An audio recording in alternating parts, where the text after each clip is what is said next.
Good morning, good morning. This is Be a Voice with Wisconsin Voices. I am Latoya Jackson, and we have Brian. Oh God, of all the Latoyas that she could have been with. I'm just Not that kidding. one for the week. I'm Latoya White. Thank you. And this I like that Toya. I like Brian that Toya. Sanders. Right. Good morning, y'all. Brian Good Sanders, Be a morning, Voice good morning. Radio, 860 WNOV. Good morning to the Be a Voice Radio team as well, 106.5 if you are trying to switch gears. But either way, we on 860 AM. Good morning, y'all. How y'all feeling?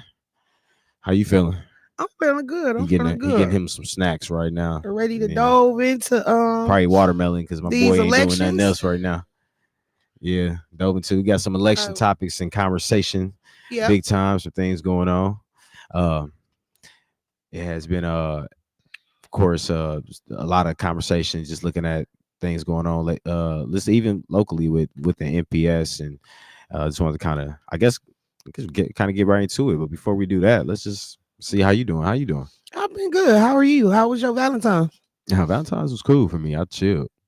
Oh, that's good. Me too. Yeah, I ain't have to do too much. The weekend was nice. My granny's birthday, so happy birthday to my granny again. That's what's up. How old is she? How young is she, rather?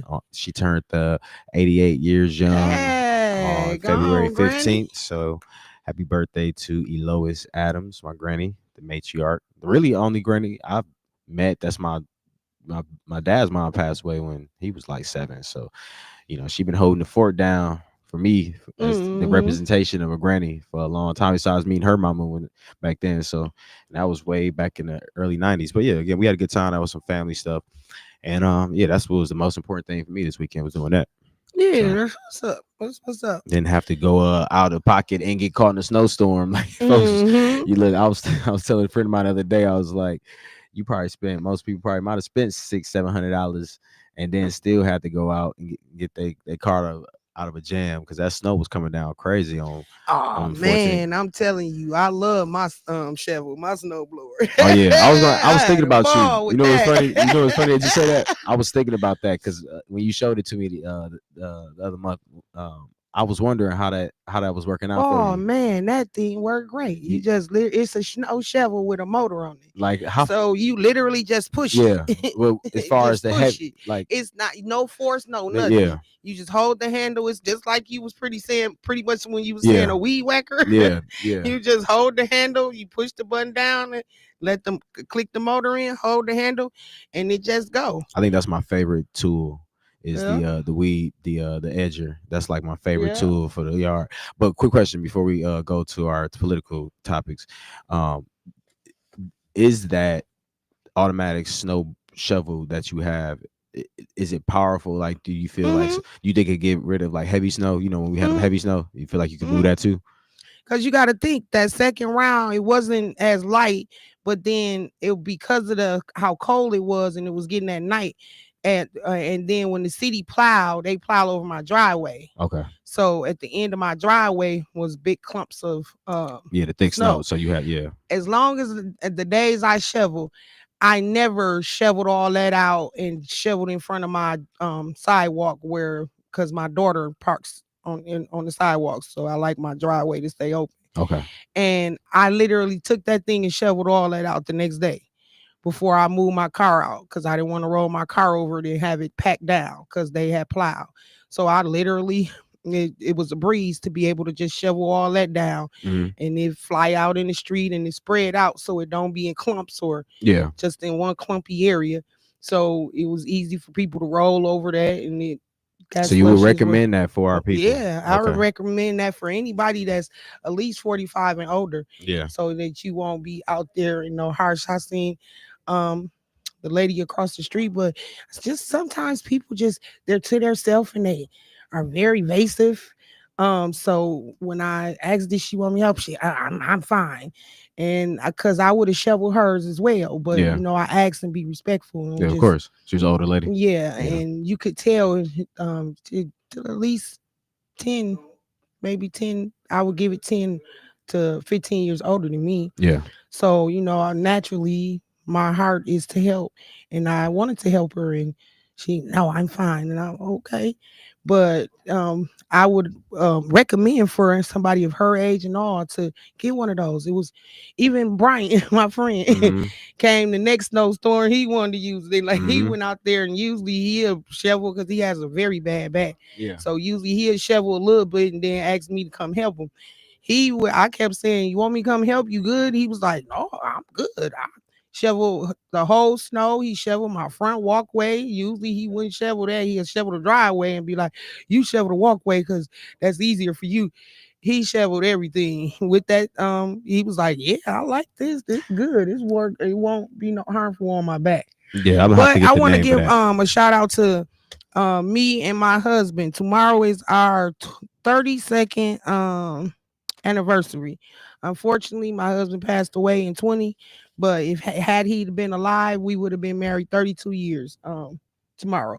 So y'all I'm gonna definitely enjoy and have a peaceful day. I'm gonna come to the radio, enjoy with y'all, and go vote on behalf of all of us because that was something that we prided in our family.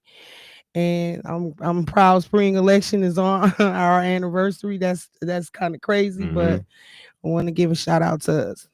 Shout out to y'all, definitely. Mhm. Speaking of that, you do that was a good segue into the next topic. Well, one of the topics I want to bring up outside of this, and I want to open up the airways when we, after we introduce these. But one of the things outside of the uh the third district election, which we will talk about as well.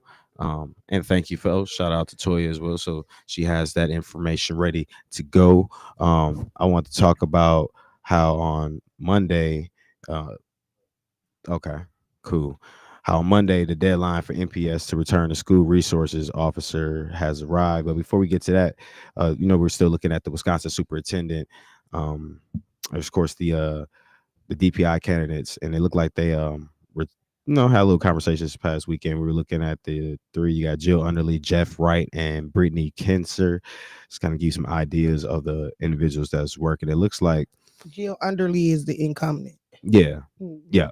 So it looks like she's looking forward to and hopes to receive the backing of Governor Evers if she makes it through Tuesday's primary. Mhm. I didn't know he didn't endorse her. Well, I probably wasn't paying attention to it that much during 2021, but he didn't endorse her last time when she ran, uh, and that was a seven-way primary. She, if you do not know who Underly is facing, she is facing Sauk Prairie Superintendent Jeff Wright and Education Consultant Brittany Kinser. The top two finishers advanced, of course, to the April general election. Um, and I think the big thing that everybody is, focusing on or want to make sure is that this is actually about the kids and not, some another agenda being placed, since we already have had so many sensitive situations happen in our education system in Wisconsin and especially in Milwaukee. Of course, we want somebody that's actually going to pay attention to what's really going on. It looks like, even just the local race within the I know we were talking about it a little bit. We haven't gotten into too much detail, but even with the uh, Milwaukee superintendent race and how important that is to make sure that the person is not just coming in here and choosing this as their personal experiment, to see if Well, it's going to work. she And I know actually is. So that. you can't say that anymore because even her track record for Milwaukee superintendent, her track record in Boston failed. So they already acknowledged that, and I did my research on that one. I know you talked about that last week So on the call with me. this one will be a trial run of her errors that she did there. And now she's gonna try to see if she can correct it in our system. I Right. would rather have somebody that's actually got a good record that's actually And you talking about this? You talking about NPS, right? yeah, Okay. NPS. All right. But yes, definitely NPS. All right. Yeah, and we can Um get we can get into definitely getting the NPS because that's we. and when you get done, Brian, I'm What's gonna up? give people some websites that they can go to Of course. and facts check all these candidates. Right. And I advise people to start looking at it tonight and going. And well, for your superintendent, you're Mm-hmm. narrowing down your state superintendent. You're narrowing down your choices. Yeah. And you're doing that for those candidates in the district 3.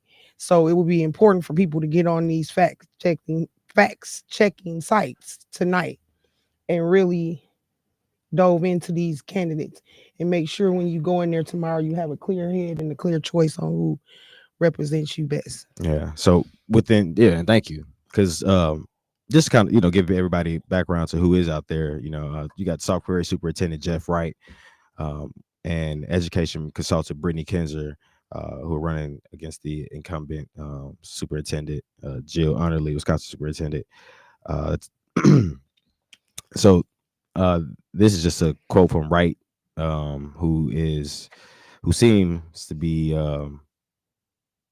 wanting to keep it as nonpartisan as possible. He says, "I think my lane is my lane is a lot of people that are directly connected to the schools." He says, "That's my hope. It's a nonpartisan lane.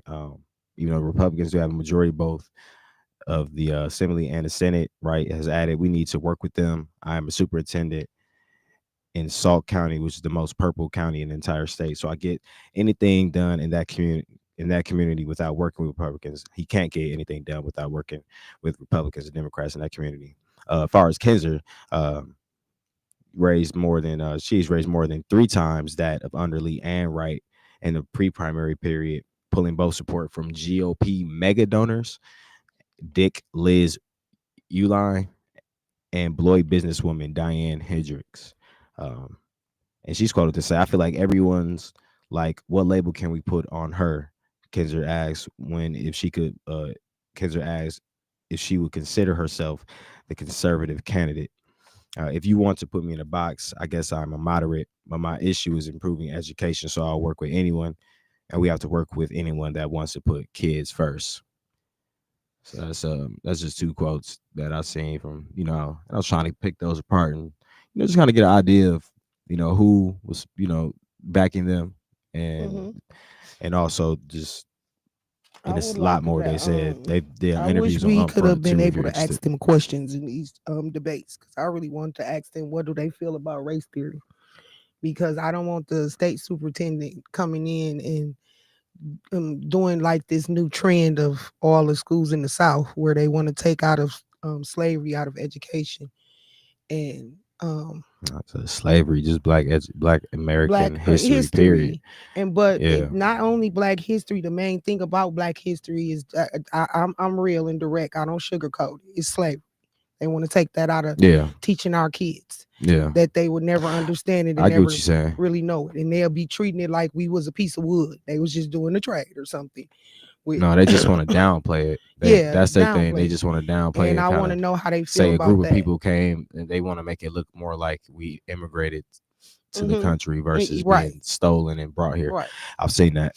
That's how they would like to put it in their articles. But yeah, like you said, I agree. But I was, I had to make sure I talked about overall just how they want to just kind of water down anything Black Mhm. history related. But yeah, totally. And that's a real conversation to be had, and a real question to And that's something ask. our How do community you and feel our about direct audience here would want to hear is, and I know it's concerning because like that's state something critical race theory? Yeah. that we talk about in the community all the time. That it's not cool, and I don't care how uncomfortable the conversation is. And my best Black history teacher, and this is really true, was a white man named Mr. Weber at Fulton Middle School for Mhm. 7th grade. He had us doing projects and all, and he explained it to a T, and he wasn't nervous about saying what people done. How they stole kids. He had us play out each, because in this social living book, he had us play out. So he did this for like over a whole semester. He would have us play out each week Mhm. incidents in that scenario. Like we'll be in Africa walking in the woods, and um 2 big old boys, but they would be like white men. They might be Black because they were at Fulton, so it Mhm. wasn't a lot of white kids there. Mhm. But he'll have them acting like white men, and they snatch the the little kids up and put them in this boat, and we would play the whole scenario out to get to America. Then you meet the Indians and they huts and how they lived, and we played everything out to where I learned history in its true nature, in true form. Mhm. And I think all kids, not in that simple way, however they're taught, real history. They should be known that they should have be fully educated on real history. There's no way our kids should be taught a watered down version to make people feel comfortable now and just push that on, oh, them was our ancestors. But in same theory, you have people that view and think of us that same way Mhm. today. So it wasn't just your ancestors. They taught and raised their children to feel that same way. So our kids should also have that same advantage to know where they came from and what people thought about them. The different parts of history, burning down whole cities because a white woman told a story and said a black man raped her, and that's in Roseville, Florida. So let's talk about real history with African Americans and not have it watered down to our children. So that's something that I want to know from the state superintendents, because that's a trend that's happening in the South and it's going to a lot of um, states in the South, that they want to take out critical race theory, and I I don't agree with that. And that ain't Wisconsin Voices. This is Latoya. That's my opinion. That's not the views or opinion of Wisconsin Voices or WNOV, but I don't agree with that. But Cool. on to the next thing. It's a couple of other questions. How do they feel about between choice and charter schools and MPS funding? Because I have partners that is against both. Um, I've I have 4 kids, so I've literally worked through raising my children and putting them in public and choice schools, charter. So I do understand the different points of view people have about them all, and that's something our people want to know. It's not just about me and what I want to know, it's about what our community want to know. How do they feel about choice programs, and how would that affect these communities like Milwaukee? How do they feel about MPS? What is their plans and their ideas for MPS? Because yeah, we have a state superintendent, but we have a city superintendent, but we also have a state that should really own in and make sure these superintendents are really doing their homework and doing what they need to for our kids in our city. So what is their ideas for the city of Milwaukee as Mhm. well? So it's a lot of questions. And then I want to know, what was Jill Underly's track record? Did they consider her failing, or do they consider her? That was one thing I was gonna say to you real quick before we went Uh-huh. to the next topic. And that's another another good segue. When you were mentioning both uh the two candidates, White Wright and Kinzer, did blast Underly for changing the state's testing standards last year, and they also criticized Evers, who, as you know, was a former state superintendent. They were just saying how, I think there was just some What what did they Underly said. say? What did they say Yeah, got you right about here. her? I got you right here. So this is what Underly has said in her defense. She said, I think there was just some, maybe he needed more information, but I feel like honestly, when we look at it, it is what's best for kids. Underly said. Underly insists the change did not lower the standards, as her critics say, adding she would do it again. I would say it was a way to help our teachers understand where kids actually are. Great. Underly said the way that the nation report card test is, I guess, standardized test is a grade level higher. So that's what it is. It is more challenging benchmark to meet nationally than our Wisconsin test. Every other test has their own state assessment, Underly added. And in the past 5 years, a lot of states have gone away with grading from the national standards. And then that's what, end quote, that's what Underly said. And then Wright said he sees the impact firsthand and will reverse the change if elected. I think, and this is from his quote, I think that it came at the absolute worst time because we were, like many districts, we were just getting out of the pandemic. Wright said, and after 3 years coming out of the pandemic, to now also change the standards and make it easier on kids, I think that's what happened. I mean, it's easier to get a passing grade now than it was years ago.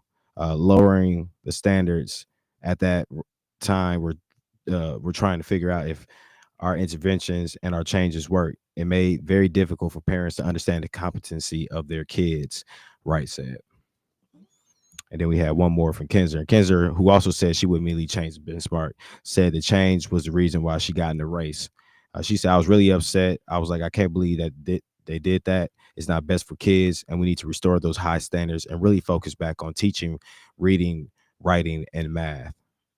So, okay. yeah. So that's a quick response. You asked the right question at the right time. Besides the critical race theory in Milwaukee, getting more deeper into Milwaukee, but that's telling you right now, kind of, and that's thinking about what was going on in Milwaukee with the education, reading, writing. I think I see things all the time, y'all. Just real quick before you go to the next, because we got this the break and then the primary stuff that you Alderman stuff that you got tapped in right here, and we got a guest on as well today. You can't. I mean, people get fooled so quick. You just gotta be mindful what you put on TV. They got these or on the internet, social media. They got these 414 Instagram pages, and the people locally, the young adults get so manipulated and fooled by what's being posted. Somebody posted some crazy situation with a security guard and a man at a gas station, and everybody underneath this thought it was Milwaukee. Me being geographically aware of my cities and my Midwest cities, I'm looking at the streets. I'm like, that's Chicago. Matter of fact, that's the south side of Chicago, better at that. And people underneath there thinking it's Milwaukee, and it's some folks on there. I have to chime in and try to redirect the energy. I said, man, we got to stop posting or misinformation and putting an ugly taste over our city, because that's not what we do. So for you Instagram and you tweeters and you followers, research and make sure you're looking at locations and street signs and lights and corners and curbs and garbage cans, because those are the biggest ways to tell that you are not posting something that is not Milwaukee. Okay, make sure it's Milwaukee before you post it. Don't put negative energy over the city. This Be a Voice Radio, Wisconsin Voices. Oh, what's up? I want to say something. Please, I want to hear from our community on the underlying issue on our state superintendent of public instructions. Was Jill Underly lowering the standards after a pandemic? Kids have lost 2 years of education, and she wanted our kids to keep advancing. So that is why she explained that she did. I kind of understand where Wright and Kinzinger is coming from, where they're saying you're lowering the standards is making it hard for parents to know where kids are achieving. I want to hear from the community. What do you think on that issue? What would be the best solution you think, or do you like what she did? Do you not like it? Do you understand what the other candidates are saying? You agree with some of them? Give us a call at 414-444-5253. 414-444-5253. All right. We'll be back at WNOV 860 AM 106.5 with Be a Voice.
So Sunday is sunny Monday, but ain't nothing warm break about out this. the grills. Look, your heart. break out the grills. Go ahead, get that charcoal, that brisket charcoal that you need. Go ahead, break it out. It's a beautiful day. I know my boys. I know one or two of the viewers or listeners, excuse me, or the viewers are getting on the grill. Somebody gonna get on the grill today. Just because it got sunny, somebody get on the grill. I'm gonna be honest with you. If your grill dry, you can do it. Grill besides a barbecue joint, I will crack up at you because it is just too cold out here. I like the challenge of like getting on the grill when it's cold like this. I'm gonna be. You'll be freezing at the grill. No, you just gotta get something smoke worthy.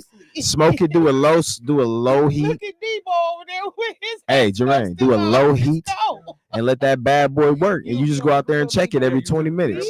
Yeah, come on, man. Know how to do. No, outside today on the grill. I got an oven that's gonna warm my house up. Man, look, and then once you got that nice smoke on it, then you put it in the oven and you do all your razzling, your dazzling. You should have did like me. I cooked 2 meals yesterday. I cooked the meatloaf. I cooked some salmon and creamy spinach and some creamy rice. So either way today, I'm either gonna eat some salmon and spinach. She got hibernation meal, meatloaf, gravy and rice. She got hibernation food right there. But I know I ain't going outside grilling nothing. Ain't happening. And my driveway the cleanest on the block. With your automatic shovel. With an automatic shovel, yes, sir. There you go. I have an automatic shovel. I love it. Well, since it's not heating up in the streets of Milwaukee, it's heating up in the primary candidate seats for District 3. We have 8 folks that are on the ballot for this primary. So Toya, thank you for breaking this down for me. Did you want me to go over this? How you want me to do this? The main thing what you want me to do is what does a alder person on the Milwaukee Common Council do? Let's break it down. Let's tell them, what does an alder person on the Milwaukee Common Council do? Let's tell them. When we read through these candidates where their heads at, where they're supposed to be, because you can read through what they're saying and you can tell one specifically. We all gonna know that one. You have no clue. Like, what you keep running. All right, so hold up. So there are 15 automatic districts in the city of Milwaukee. This is for everybody that's listening. Thank you for tuning in to Be a Voice Radio, Wisconsin Voices. Again, thanks for tuning in. You are Latoya and Brian. We're talking about the District 3 race. Just breaking down what does an alder person on the Common Council do. So there are 15 automatic districts in the city of Milwaukee. One alder person for each district is elected to 4-year term by the residents. They make up the lawmaking body of the city of Milwaukee, known as the Common Council. The council exercises all policy making and legislative powers of the city, including the adoption of ordinances and resolutions, the approval of city annual budgets, and the enactment of appropriation and tax levy ordinance. The council also has approval over the mayor's appointments of cabinet heads who direct day-to-day operations of city departments. In addition to their powers as legislators, a council member serve as the district administrators and are responsible to the citizens in their districts for city services. The president of the Common Council is elected by council members at the beginning of the council's terms and serves for 4 years. The president makes all appointments to the council's 7 standing committees, as well as many committees, and proceeds over all meetings of the full council. He or she becomes acting mayor when the mayor is out of the city. Now let me reiterate that, Brian. Yeah. Like he just read to you, your alder person is in charge of making sure your city services are up to par. Your city services. So let's give them some example of city services. Well, I need to make sure that this trash gets picked up in front of my property. I got guys at the end of the block putting a whole bunch of stuff at the end of the block. Who do I contact? Your alder. If not, first you contact your public works. Yeah. Your public works should DPW should be picking that up, Department of Public Works. And if you can't get a good response from them, then you can contact your alderman office because they are the ones that appoint the heads of those departments. Let's go with one example that I did in the past. Good one. All right, check this one out. I'm tired of the speed and the crazy and the recklessness in the neighborhood. It's time to go. I want a speed bump. Who do I contact for that? You will contact your city alderman department because they are over getting the permits. But the thing with that, you got to get all your neighbors to agree because all of their taxes go up. All of your taxes in that area will go up for it to pay the cost of that bump, that to get that speed bump. Well, I guess the neighbors like me because I didn't get any crazy looks for doing that in the neighborhood. It was all No, good. if I only they had thought one person who didn't if want to sign it. right, I had got like they 18 understood signatures or 20. they So yeah, understood that. But yeah, you're right. yeah, Because if it matters to you and your neighbors, people care just like you. People usually are in common ground with yeah. it in the neighborhood. Like we got them on a lot of streets now. People are in common ground of it. Like, hey, it's mainly people that just don't care about their neighborhood or don't care about them flying up their block. Probably don't got kids and ain't worried about, unless it really affects them. Yeah. Now, those that it affect, they all assign it with no problem. Now, I don't mind my taxes going up, but it can't be the renters who signing it. It has to be property owners that has to sign. Mhm. And literally, that's how it gets passed. Yeah. So I just wanted to bring that out so people could kind of get an idea of what your alderman is, because a lot of people think yeah, they've been shooting on the freeway, they've been speeding and flying on the freeway. I was coming home from work and this man cut past me. That's not your alderman. That's your county. It will be your county sheriff office and your county supervisor that you need to have direct that to whomever in their department that works on, which is their sheriff department that works on our freeway system, our highway system. Right. So you got to know who you need to talk to. Then we have also county parks here. So you can say a park is a nuisance. You got to know what like Atkinson Park, that's the county park. You got to know what the parks are and who is over the parks. So it's just different things that you really got to know to make sure that you're getting the right representation and you're taking your concerns to the right person. But cool. Candidates, I'm sorry. Cool. No, you good. Go ahead. So yeah, that's the introduction into who you could talk to, how you could talk to them. So who are the candidates for the primary election? Just want to go over who we can now. I know we got a guest. We got some guests in house, and we're gonna bring them in right after we go through this. So who are our candidates for the District 3? Real quick, just to kind of tell you where District 3 was. Again, District 3 covers much of the east side of Milwaukee. If you're not sure where the district is, you can look it up too. Just look up District 3 in Milwaukee. But again, it go all the way, can stretch, that all the way from East Locust all the way back down towards the lake. You're looking at Edgewood Street, yep. All that's in there. Yep. If you're looking at it on the map, you see it starts pretty much where Keith turning to Edgewood, that on that little corner of Keith and Burleigh, right off that corner, and it stretch all the way towards the east side. A lot of us go over there for shopping purposes, hanging out, whatever you may have, little trinkets and things that you may grab. Very popular district for people who like to go out and eat and drink as well. We got Naz Musa, who's on here as well. He's one of the candidates. And Naz, he's a longtime resident of District 3. Mr. Musa, he deeply understands the unique character and the needs of the residents. He's engaged with local businesses, organizations, and neighbors. What is the biggest challenge he says the city faces? He says one of the biggest challenges is fostering sustainable economic growth. He says he will advocate for policies to increase affordable housing options, support small businesses, and improve public safety through community-based policing. Okay. Next, we have. I'm just trying to go through them. I know we gotta spend some time. We gotta guess. We'll want to come back to time tomorrow, but that we need to tell them the candidates so they can at least. So I want to give these websites so they can research those candidates. Okay. Would you like to finish the candidates now, or would you like to? Mm-hmm. Okay, Brian Junko.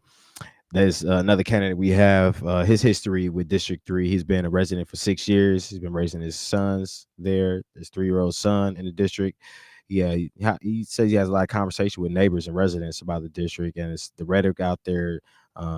Citizens have a deep desire for change. He's running for the position to be the change. He says that many of his neighbors desire to see that change for the district. He says potholes, inadequate plowing, piles of leaves, the criminal activity that he sees within his own eyes. Even saw someone get shot on Brady Street. He said he needs to change that. The biggest challenges he says the city faces, the crime maybe maybe slightly citywide, but is up in 4 categories here in District 3. He said aggravated assault. I know you has aggravated assault, burglary, motor vehicle theft, and carjacking. Says there is no true data to the car break-ins, but he said there's car break-ins epidemic in the summer of 2024. What issues do you have planned to focus if he says be elected? He says he's created a culture of the culture of reckless driving. He said if an individual is reckless driving, an individual should be in jail, lose their license. He said he also demand accountability and fiscal responsibility from City Hall. He says there is a blatant mishandling of money. It has been allowed to happen with no accountability. He gives an example of the $3 million accounted for in the housing authority and a certain director at that time, Director Hines. So he's going into name dropping a little bit. He's the next one. Yeah, this guy right here. We have Mr. Frank Ferrante. Frank says his history from the district. His grandparents immigrated to Milwaukee in the 50s. He says he's knowing residents of District 3. He understands the needs of the city districts. He said our campaign is pursuing solutions to environmental safety, housing, and transportation challenges. We support workers' rights, tenants' rights, and the rights of all people throughout our city. He said, what's the biggest challenges the city faces, and how would you contribute to the solution? He says the safety is the top mind of people throughout the city. We must have stricter penalties for repeat offenses, the most egregious and life-threatening violations. We must also work with existing neighborhoods, groups, youth mentorship programs, provide them tools they need to reach out as many young people as possible. What are other issues you plan to focus on? He says transportation infrastructure is one of his high environmental challenges must be prioritized as well. But transportation infrastructure must include developments of high-speed rail while supporting MCTS, supporting locally owned businesses, maintains the strength of our neighborhoods and creates prosperity. He also wants to work with NPS to ensure a high-performing public school system, propose property tax breaks for seniors and first-time home buyers, and be available to residents and always be available to residents to address concerns. So he wants to be on the clock representing. Yeah, go through them a little quick. Yeah, I mean it's a lot of them. Yeah. It's a lot of information. So I think we might have some little time. I mean we do have a guest. Yeah. We could bring him in. Should we take a quick break and then just bring the guests in? All right, what we're gonna do is we'll bring back the rest of these candidates. We're also gonna have tell them know where on the what website they can go on. You want this one? Yeah. All right, so this one, yeah, you can definitely go to WUWM and go to their website, and you can see all these candidates and everybody that's on here. Go ahead and take a quick break, and then we'll come back and mingle with the guests real quick from Dream and see what they got going on and get connected with them. We're gonna go ahead and take a quick break real quick and then mingle with the guests from Dream that we got in building, Brittany and Gabby from Dream. We're gonna be a voice radio, Wisconsin Voices. Thank y'all for tuning in.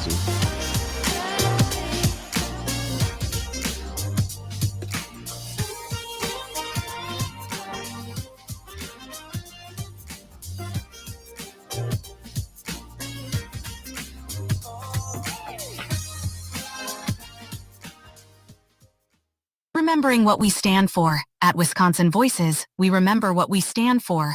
Check out our movement dedicated to empowering citizens and shaping the future. Engage with us on our website, social media, and podcast to make a difference. Visit wisconsinvoices.org. Explore our events calendar, like and subscribe to us on social media. Listen to recent podcasts and radio, and subscribe to our email and newsletter. Amplify your voice and be a voice today. You're listening to Wisconsin Voices, Be a Voice Radio. Follow us at BAWI Voice and learn more at wisconsinvoices.org. Wisconsin Voices' 3 pillars are protecting democracy. Your vote is your voice.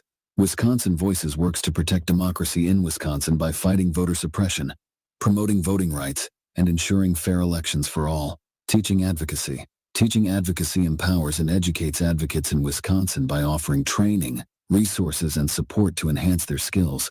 fostering a more informed and effective advocacy community for social and economic change.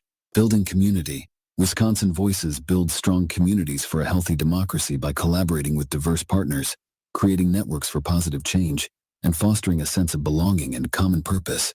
Learn more about Wisconsin Voices by going to wisconsinvoices.org. Learn more about what our partners are doing by visiting the events calendar. Listen to recent episodes by going to our podcast and radio. Get involved today.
Welcome back to Be Voice Radio. Wisconsin Voices here with myself, Brian, and then we have,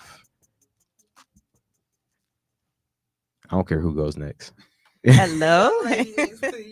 Hey, everybody. I'm Gabby. Happy to be here. Thank y'all for having us, and I'll let Brittany introduce herself.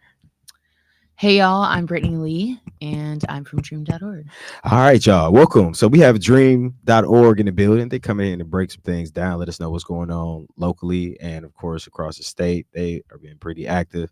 I've been, catching up with Gabby. It's good to see Gabby. It's good to see Brittany. What do you guys got going on? And before we get into that, how are y'all feeling? I'm feeling good. I do want to say I hadn't been here since Keon was here. Oh, wow. So that was Yeah. heavy on my mind, Yeah. Just on my way and just sitting here. So, yeah. Don't make me emotional. I'm not, I didn't really. Right. You get, yeah. Like, I would be remiss if I did not mention my homie, this has always been the home. Like, every time I came here was because of Keon, Mhm. and it's just, The so, reason why I got back, I got to moving in here myself. So yeah. shout out to Keon. Shout out. Yeah. Reason I'm sitting here, girl, you a good show host. Like, no, I ain't. He will gas you up to everything, right? Yeah, he gas you for sure. For real. That's a good thing about him. You can be anything around Keon. You better not Mhm. put your head up. Mhm. Yeah, but feeling good though overall. Yeah, I'm happy to hear that. Yeah. Happy to see you acting with a great group of people over there. Brittany, how you feeling? I'm feeling good. I took my son to Disney on Ice last night, so I feel like I have a lot of Disney songs stuck in my head. On the way you did go right to sleep, right? You go do that, then you go home and go right to Yeah. sleep. I promise you one thing. You You know- feel like Disney on Ice. It was a lot. Like it's a lot of stimulation. It is. My At one son he got in the car and was knocked out, and then we got home and he was like, I'm up. And I was like, you need to go to sleep. So, but I'm feeling good. I hadn't done that in 20 years, and I probably won't do it for another 20 Yeah. anytime soon. Yeah. I used to go myself with the fam, and then we had to do the years with my sister, and I was going as a teenager having to hold my baby sister. So yeah, those days have been done. I've been to Disney on Ice in over 20-some years. I know you was mad though, Yeah. a boy. Yeah, because you gotta go. I was going Teenager. right because you gotta go to them experiences that you really wasn't doing. I was still, when I was done chasing through the tunnels at Chuck E. Cheese, I had two younger sisters. So guess what I had to do? make sure you go watch your sisters. I'm 12, 13, still running through the tunnels at Chuck E. Cheese when I should be at Discovery Zone and laser tag, which I was doing that too. But you know, you got to make sure they good, because the worst thing I want to do is snatch somebody's kid up in the tunnel when I'm still underage. I can, you know, you can still slide. You can still reach out and touch a kid when you 12, 13, and they get out of line with your little 8-year-old sister. So, you know. Oh yeah. You can't do it when you like 16, 17 and knocking little kids out in the tunnels. You got to do it underage. Right. Well, I just want to say Chuck E. Cheese is still lit, even at my big old age. So. You go to Chuck E. Cheese? Chuck E. Cheese got the best pizza. Oh, they still got the city. pizza. Dude. Thank you. Stop playing. And guess what, y'all? I'm gonna get just one reminder, people. Don't get that pizza that they got in that box talking about Chuck E. Cheese. I seen it because I love Chuck E. Cheese. I seen it. It do not taste like Chuck E. Cheese pizza. I figured it didn't. Most of them don't. It's like a store pizza? Yeah. I would never. Brittany got us talking about No, you Chuck E. gotta go Cheese to and living the Chuck E. dream. Listen, I didn't even know that was gonna be that big. I just was like, somebody else got to share my pain a little bit. Yeah, it's cool. This We is- appreciate it. You just had us all flashback to Brian all got the triggered. places. That's all. Yeah, I did. Yeah, so I a did. lot of It was a spilled lot of snow work being a cones. big brother out there in them days. There were Thank a you lot for of big running. brothers last night, actually. Like, See? carrying little babies, so it was an experience. Exactly. See, that was me. So yeah, thank you for coming, y'all. So what y'all got going on? Who want to start? I'll start. We have the Day of Empathy coming up on March 13th in Madison. And we also have a training on February 25th for folks to come out and get trained on lobbying. And also the 2 bills that we have that we are pushing and advocating for this year. So to like break those down and for folks to understand, like you think you know about extended supervision, probation, and parole because somebody's been on probation or like you yourself or somebody or something like that. But there is a lot around extended supervision that, you know, you have to be deep in the weeds like Brittany, you know, to understand, you know, just the atrocities that it is there and like how you know how difficult it is. Like one person's experience is definitely different than another person's, and everybody, you know. So can you give us an example? Because I know we talk, but I want you to break them down. I know you got some, and I know you was giving me some, and we was going back and forth. But yeah, can you give us some examples? Because I know we've all seen it from different angles. Of people we know. So could you give some examples to the audience of what they might? Yeah, this was way easier on a 3-hour conversation when I was just ranting right. and going on. Like it's taking me a minute to warm up to it. I'm sorry, y'all. It's all good. So an example would be, and I learned this from Brittany, is that like say you know you're on probation and you first of all, you know, you have 18 rules, right?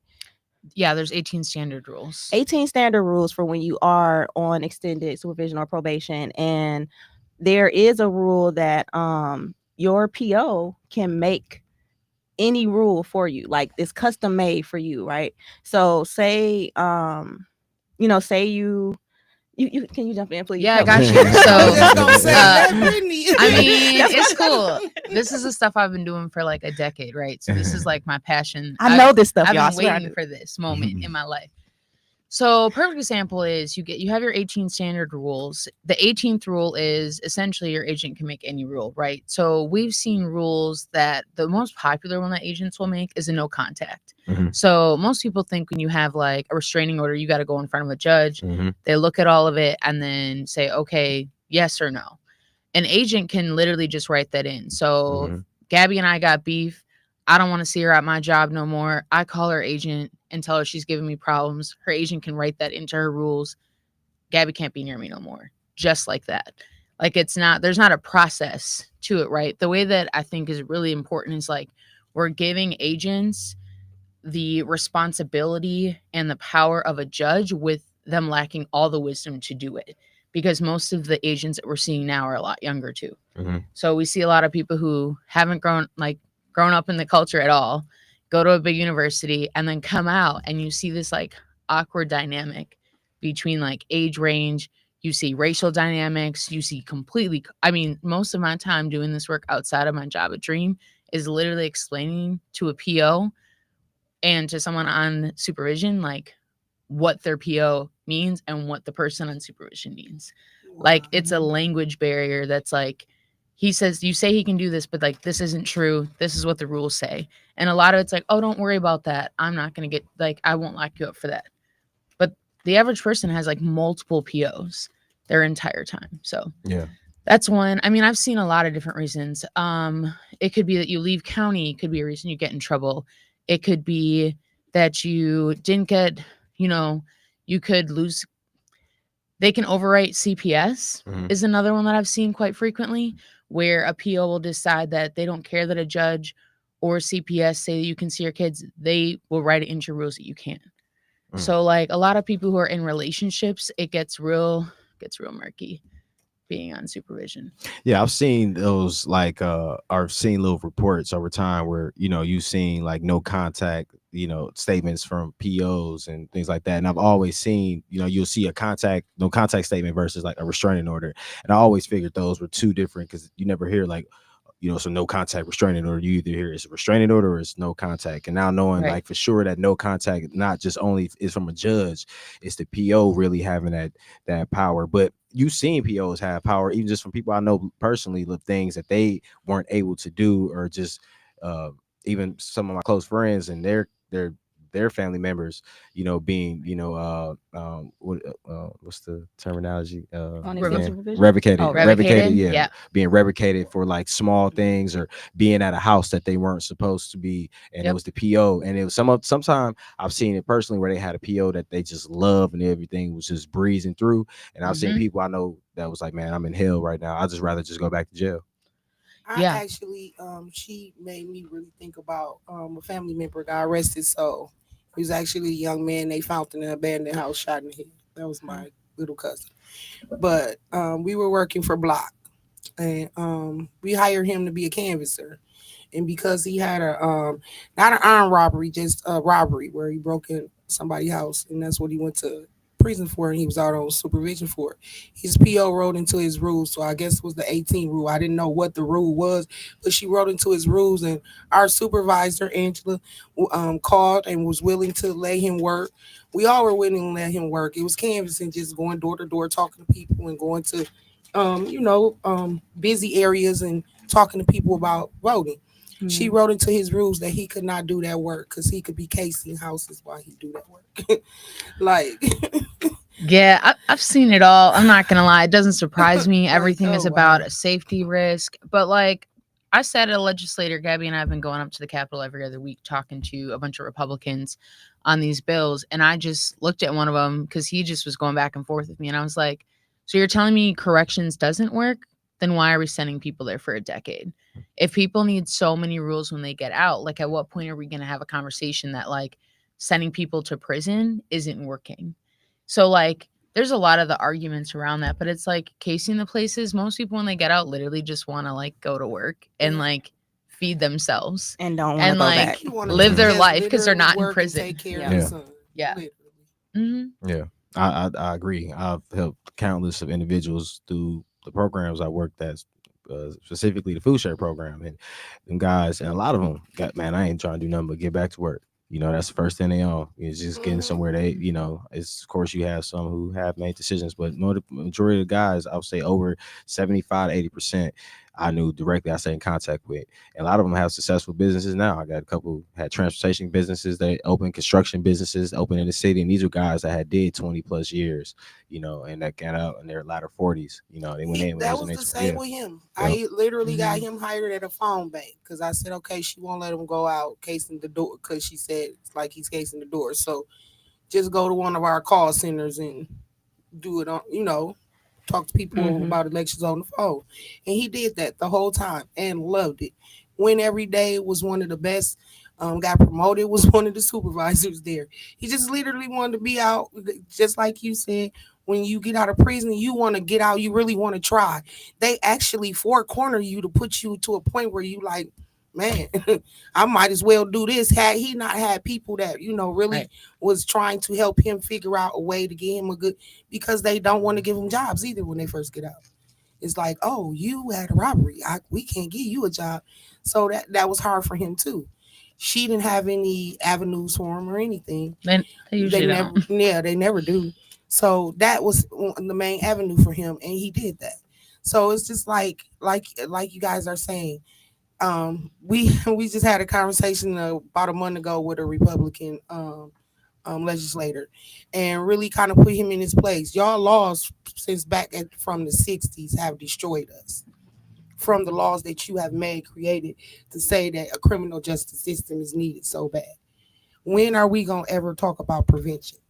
We're actually trying to prevent people from going to prison and help correct people before they get to this long-term place.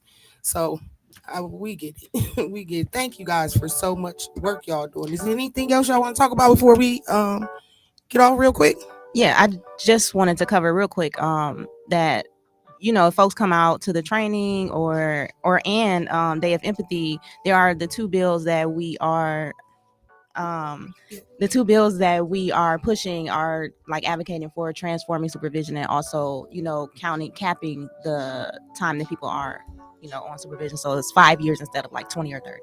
Okay, because like Brittany said, what are we letting people out for if they got to be monitored and supervised for 20 years? That's true. Thank you guys so much for the amazing hard work y'all do, and it is truly much needed. Thank you so much. Overall, our whole criminal justice system. The Day of Empathy, everybody, come out. But this is Be a Voice with Wisconsin Voices, WNOV 860 AM, 106.5 FM. We'll see you tomorrow. It's our big election day talk, so we'll have some more. We'll have a guest on that'll be at the polls, and we'll have more talks about the elections. Bye.